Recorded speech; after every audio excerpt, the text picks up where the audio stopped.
మీ దేవాలయంలో హనుమ జయంతి చేసేటప్పుడు బాగా జ్ఞాపకం పెట్టుకోండి. హనుమ ఆవాహన ఎక్కడ తొందరగా జరుగుతుందో తెలుసా అండి? అరటి చెట్లు మీరు బాగా కట్టి అరటి గెలలు వంగి ఉండేటట్టుగా అలంకారం చేసి అప్పుడు హనుమ జయంతి చెయ్యాలి. నేను ఇవాళ మీరు అడిగారు కాబట్టి ఒక పరమ సత్యం చెప్పేస్తున్నాను. హనుమ తొందరగా ప్రసన్నులైపోవాలంటే ఎక్కడ చేయమని చెప్పిందో తెలుసా అండి పరాశర సంహిత?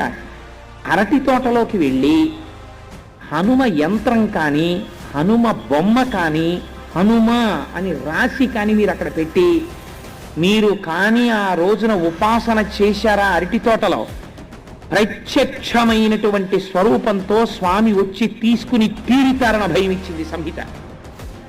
అన్నిటికన్నా ఆయన తొందరగా ప్రీతి దేనివల్ల పొందుతారో తెలుసా అండి? అరటి పండుగ. కదలి పూజ అని ప్రత్యేకమైనటువంటి పూజ ఆయనకి. కేవలం అలంకారంతో ఆయన